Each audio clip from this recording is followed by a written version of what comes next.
उत्तराखंड चुनाव 2022 में आज हम आए हुए हैं ऋषिकेश।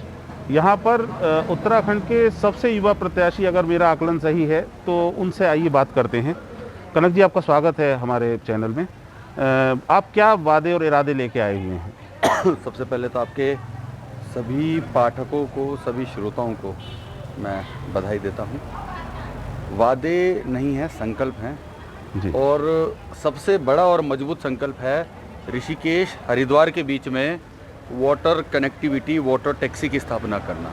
अच्छा। जो मुझे लगता है बहुत पहले हो जाना चाहिए था, परंतु आज भी हम लोग वाटर ट्रांसपोर्टेशन को, गंगा यमुना इसी प्रदेश की उत्पत्ति हैं, इसी प्रदेश से आती हैं, पर आज दुर्भाग्य है कि वो हम लोग आज उन नदियों पे वाटर ट्रांसपोर्टेशन स्थापित नहीं कर पाए, वाटर टैक्सियाँ स्थापित नहीं कर पाए, वाटर कनेक्टिविटी स्थापित नहीं कर पाए। तो मेन जो हमारा मॉडल है वो है बैराज और हरिद्वार के बीच में वाटर टैक्सी की स्थापना कराना।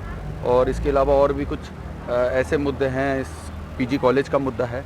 लगभग 3000 आवेदन हर साल यहाँ पीजी कॉलेज में आते हैं और एडमिशन बच्चों को जो मिलते हैं वो 700 हैं।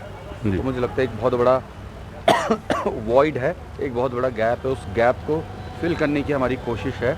इसके अलावा गौरी माफ़ी, साहबनगर, खदरी खड़क माफ ऐसी ग्राम सभा हैं जो हर साल सोंग नदी के उफान से बाढ़ से ग्रस्त रहती हैं। हर साल वहाँ बाढ़ के कारण किसी न किसी के खेत मकान कटते रहते हैं। तो आज समस्या ये है, आज समस्या ये है कि ऋषिकेश के अंदर एक भी पार्किंग नहीं है। पहले भी गाड़ियाँ चंद्रभागा रिवर बेड के ऊपर खड़ी रहती थी, आज भी यही स्थिति है। आप नटराज चौक से टुवर्ड्स भद्रकाली, टुवर्ड्स बद्रीनाथ जाएंगे, वहाँ पर आपको नदी के ऊपर गाड़ियाँ दिखेंगी। आज हम लोग उस मॉडल को अपग्रेड नहीं कर पाए और दुर्भाग्य है ऋषिकेश का कि ऋषिकेश एकमात्र ऐसा नगर निगम है जिसके पास अपनी पार्किंग नहीं है। आप हल्द्वानी चले जाएँ, देहरादून चले जाएँ, हरिद्वार चले जाएँ। तो इन मुद्दों को लेकर हम लोग आगे बढ़ रहे हैं। हम लोग बहुत सारी विजन उसमें महिलाओं के प्रशिक्षण को लेकर है, जो समूह हैं, सेल्फ हेल्प ग्रुप हैं, वो क्या बनाना चाहती हैं, हम लोग उसकी बात कर रहे हैं। बद्रीनाथ, केदारनाथ, नीलकंठ महादेव, कुंजापुरी, यहाँ पर जो प्रसाद आज चढ़ता है वो अन्य राज्यों से आता है और प्रसाद का कोई ब्रांड नहीं होता। हम लोग आज प्रसाद बनाने में भी सक्षम नहीं है। ये आज इस प्रदेश की स्थिति है, जबकि यहाँ हम लोग अध्यात्म के लिए और धार्मिक पर्यटन के लिए हम लोग जाने जाते हैं। तो दुर्भाग्य है कि हम लोग आज खील और इलायची, मीठी इलायची नहीं बना पा रहे हैं। जी, ये भी आज अन्य राज्यों से आ रही है। जैसा मैं जानता हूं कि आपके पिताजी टिहरी से निर्दलीय विधायक भी रहे, फिर बाद में कांग्रेस की गवर्नमेंट में वो मंत्री भी रहे, तो आपने टिहरी को छोड़ के ऋषिकेश को क्यों चुना? देखिए, टिहरी वहाँ से तो आपके लिए ईजी हो जाता ना, वहाँ पे लोग आपको जानते थे। टिहरी और ऋषिकेश, मुझे लगता है मेरा जन्म यहीं का है। अच्छा। मेरा पूरा गांव, हम लोग विस्थापित हैं यहाँ 1975 के। अच्छा। ये सवाल हमें उनको पूछना चाहिए कि जब उनका गांव यहाँ था वो टिहरी से क्यों लड़े।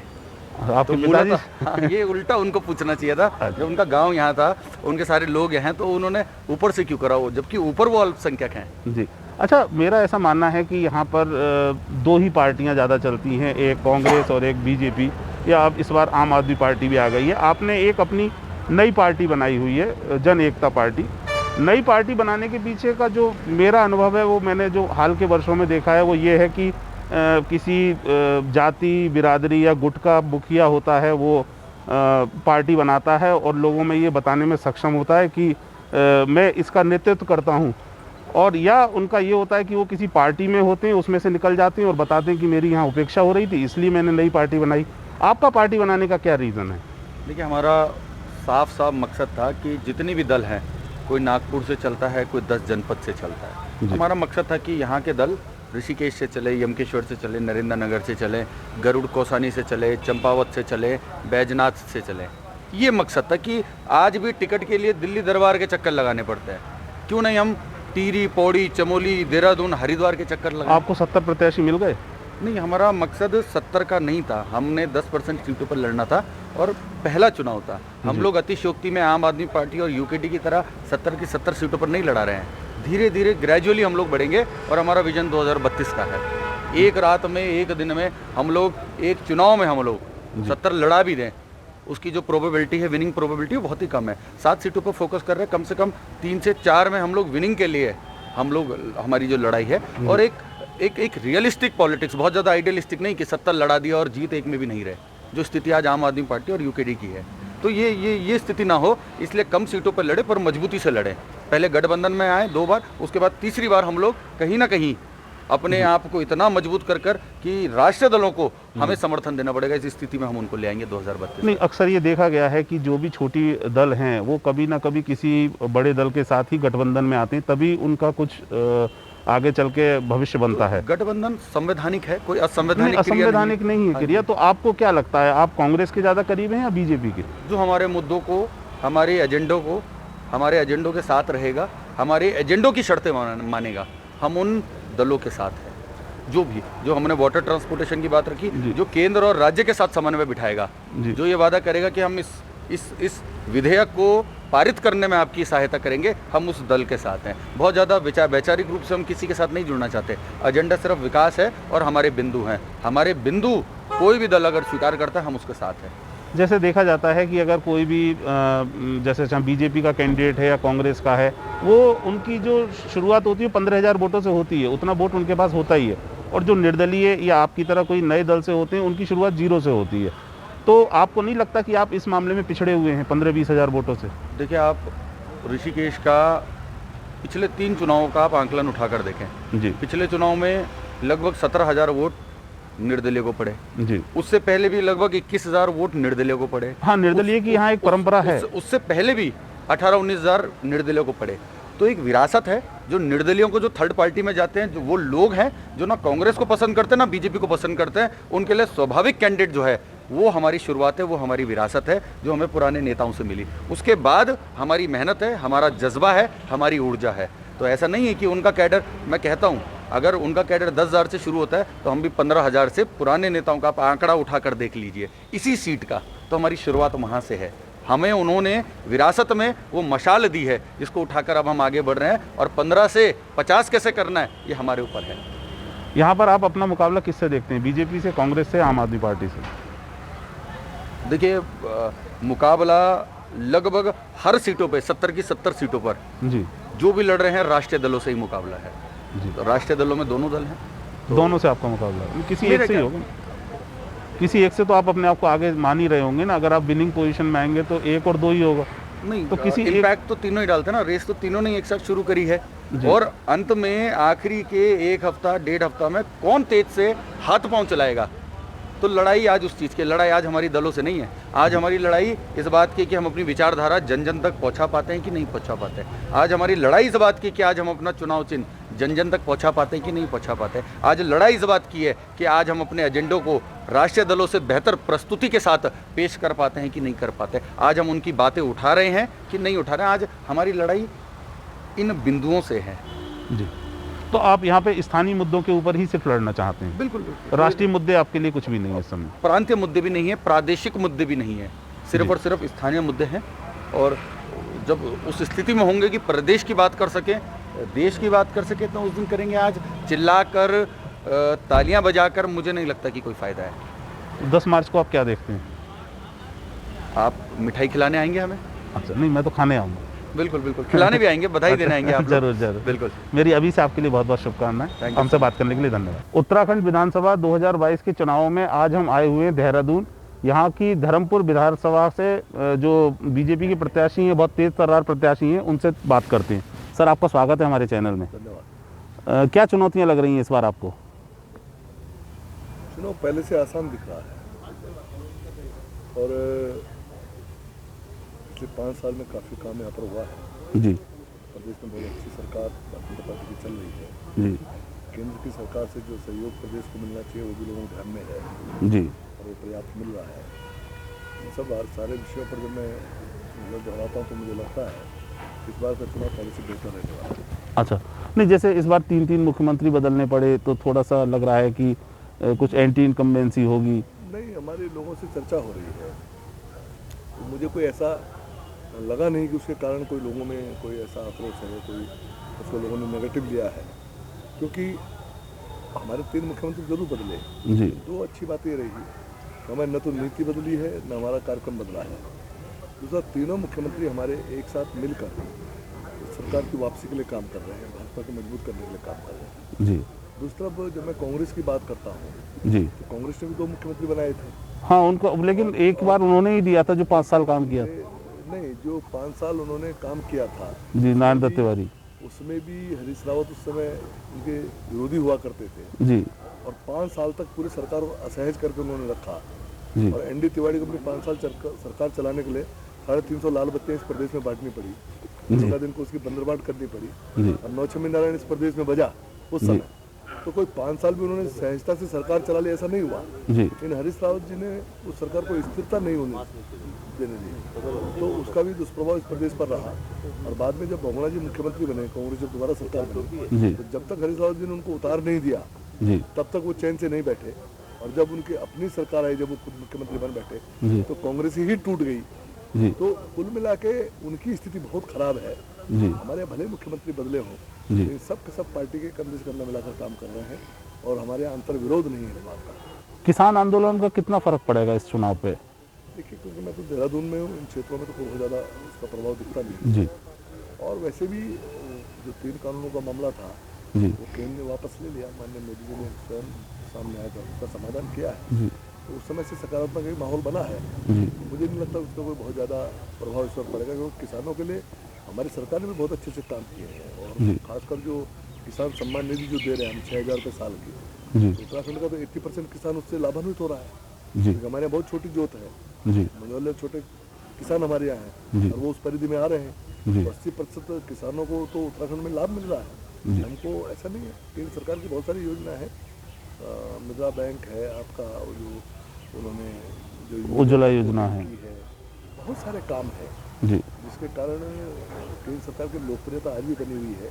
और प्रदेश ने उन कार्यक्रमों को आगे बढ़ाने में जो काम किया है, जो सहयोग किया है, तो प्रदेश के प्रति भी लोगों की अच्छी राय है।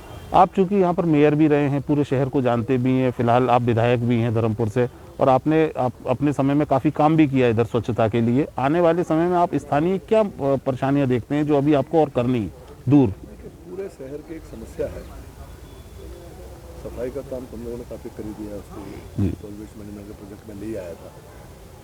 स्ट्रीट लाइट्स के ऊपर LED लाइट्स वगैरह का काम हम लोगों ने कर ही दिया है। जी और कुछ लिंक रोड्स हम लोगों ने डेवलप किए हैं, फ्लाईओवर्स बनाए हैं, ये काम हम लोगों ने किए हैं। जी लेकिन जो बड़ी चुनौती है वो देहरादून का जो पॉपुलेशन है जी वो बढ़ रहा है लगातार। जी और जो पलायन का प्रॉब्लम है, से जो लोग पलायन करके आ रहे हैं, वहाँ तो पहाड़ के नहीं, अब तो सभी जगह के आ रहे एक हैं। ऐसी जगह है कि जो प्लेन्स का आदमी पलायन करके आता है। जी जी ऐसा नहीं, हमारे यहाँ मेरठ, मुजफ्फरनगर, बिजनौर, जी इन सब क्षेत्रों से बहुत बड़ी संख्या में लोग आ रहे हैं। जी जी तो देहरादून एक ऐसा सेंटर है यहाँ, क्योंकि एक ऐसा एटमोसफियर है, जी एजुकेशन हब भी बोलते हैं। एजुकेशन हब भी है। यहाँ का जो एक सोशल एटमोसफियर बहुत जी अच्छा है। बहुत अच्छा है। सब एक दूसरे को आसानी से खपा लेते हैं। जी जी जी एक अच्छी बाइंडिंग लोगों के अंदर है। जी इसका वेदर बहुत अच्छा है जी और एक काम एंड कूल कंडीशंस हैं लोगों को जीवन जीने के लिए, जी जीवन यापन के लिए। तो देहरादून एक अट्रैक्शन का केंद्र पहले से भी रहा है, जी जी लेकिन अब सभी क्षेत्रों से पलायन होकर लोग देहरादून में आ रहे जी। हैं। तो पॉपुलेशन डेंसिटी बढ़ रही है जी और देहरादून में बहुत ज़्यादा हमारे पास लैंड नहीं है जो हम लोगों को खपा सके। जी तो कंजेशन हो रहा है, जी ट्रैफिक कंजेशन हो रहा है। जी तो ये एक बड़ी चुनौती है कि कैसे हम सब लोगों को यहाँ पर समायोजित कर सकें और सबको पूरी जन सुविधाएं उपलब्ध करा सकें। ये बड़ी चुनौती है, इससे हम लगातार 2-4 हो रहे हैं, इस पर काम कर रहे हैं। बेरोजगारी भी एक बहुत बड़ी यहाँ पर समस्या हो गई है आजकल। देखिए, असल में बेरोजगारी हमेशा ही एक समस्या रही है। जी चुनाव में ये मुद्दे ज़्यादा उछलते हैं क्योंकि जो जी। दल है वो इसको ज़्यादा उछालते हैं, तो सत्ता वाले उससे बचने का प्रयास करते हैं, ये चलता है। लेकिन बेरोजगारी कोई पहली बार मुद्दा है ऐसा नहीं है। जी बेरोजगारी हमेशा से एक मुद्दा रहा है, आज भी मुद्दा बना हुआ है। आप कितने भी लोगों को रोजगार उपलब्ध करा दीजिए, उसके बाद उतने लोग और हाथ खाली हो जाते हैं। जी आप जानते हैं हिंदुस्तान जो है एक युवा राष्ट्र है। जी हमारे यहाँ 65% की आबादी जो युवाओं की है, जी तो युवावस्था का मतलब है कि रोजगार चाहिए। जी और जो जिस तरह एजुकेशन हमारा बढ़ रहा है, जिस तरह लोग एजुकेशन इंस्टीट्यूशन खुल रहे हैं, तो लोग पढ़ रहे हैं, उसके बाद उनको एकदम से नौकरियां नहीं मिल पाती हैं। जी और सरकारी नौकरी एकमात्र समाधान नहीं हो सकता क्योंकि उसकी सीमित है। जी तो कुल मिला के बेरोजगारी हमेशा से एक मुद्दा रहा है, इस बार भी रहेगा लोग, लेकिन उसको दूर करने के लिए लगातार प्रयास हो रहे हैं, उस पर हम लोग काम कर रहे हैं। कांग्रेस ने इस बार 4 धाम 4 काम का एक नारा दिया हुआ है, तो आपको क्या लगता है उसकी कितनी पॉपुलैरिटी उनको मिलेगी? वो तो हमारा प्रचार कर रहे हैं। अच्छा जब वो 4 धाम की बात करते हैं जी तो भाजपा का प्रचार तो वहीं से शुरू होता है जी। ना। ऑल वेदर रोड बन रही है चारों धामों के लिए, जी आज ट्रेन वहाँ पहुँच रही है, जी सब देख रहे हैं। जी आज केदारपुरी हमने बना दी है, जी बद्रीनाथ में हमने काम शुरू कर दिया, मास्टर प्लान बना के उस पर काम शुरू कर रहे हैं। तो कांग्रेस गाए बगाए जाने अनजाने कहीं ना कहीं भाजपा का ही प्रचार कर रही है। जब हम धामों की बात करते हैं, भगवान की बात करते हैं, केदारनाथ की बात करते हैं, तो भाजपा का प्रचार होता है। कांग्रेस की तो हालत ये है कि मैं भी कल सोशल मीडिया पे देख रहा था, जी कोई हरीश रावत जी की प्रेस कॉन्फ्रेंस में कोई भगवा पहन के आ गया और भगवा उनको डालने लगा, तो उन्होंने नहीं, मैं भगवा नहीं पहनता। जिस आदमी को भगवा से परहेज होगा जी। तो चार धाम की बात क्या करेगा? चार धाम तो भाजपा का ही प्रचार होगा। फिर भी कांग्रेस से आपको कितनी चुनौतियां लगती हैं जो मिलेंगी इस बार? क्योंकि कांग्रेस का मानना है कि यहाँ पर एक बार कांग्रेस की सरकार आती है, एक बार बीजेपी की आती है, और उनका मानना है इस बार हमारा टर्न है। देखिए, ये मिथक कई बार टूटे हैं। मैं थोड़ा 2-3 घटनाएं आपको बता रहा हूँ, जी तो उनकी भी समझ में आ जाएगा। उनको गलतफहमी की शिकार है, वो दूर होने वाली है। हम लोग यहाँ पर पहली बार 89 में हरबंस कपूर हमारे विधायक बने जी और उस समय मिथक की जरूरत में होता था, कोई विधायक दोबारा रिपीट नहीं होता है, जी तो मिथक था। जी जब हम चुनाव में गए तो लगातार ये प्रचार चलता रहा, साहब यहाँ पे कोई दोबारा विधायक बनता नहीं है, दोबारा कोई जीतता नहीं है। जी लेकिन हरबंस कपूर लगातार 8 बार यहाँ के विधायक बने और विधायक रहते हुए गए, 8 बार बनने लगा था। जी मतलब वो मिथक वहाँ टूटा। जी एक मिथक और ऐसा था जी कि जिसकी प्रदेश में सरकार होती थी, एमपी जिसके अगेंस्ट होती जी थी, यही तो था। जी लेकिन इस समय प्रदेश में बीजेपी की सरकार भी थी जी और एमपी भी बीजेपी के थे। जी वो मिथक हमने यहाँ तोड़ा। जी एक मिथक धर्मपुर में टूटा जी कि 3 बार से लगातार यहाँ पर दिनेश अग्रवाल जी विधायक रहे। जी ये लगता था कि साहब धर्मपुर से बीजेपी कभी आ ही नहीं सकती। आपने वो वो मिथक हमने तोड़ा, जी 11,000 से हम लोग जीता। जी तो इस बार भी ये मिथक टूटने वाला है। मिथक बनते ही टूटने के लिए है अच्छा और ये मिथक इस बार टूटेगा। तो ऐसा नहीं कोई चीज़ है तो उसको टेकन फॉर गारंटेड लिया जाए। जी मैं 57 सीटें जीत कर हम लोग सरकार चला रहे हैं। जी 65 सीटें हम लोकसभा के चुनाव में जीते हुए हैं। लोकसभा चुनाव में जब आंकड़ा आता है जी तो 65 सीटों पर बीजेपी आ गई। जी तो कांग्रेस कितना भी बढ़ जाएगी लेकिन भाजपा इसमें कम नहीं होगी, तय है।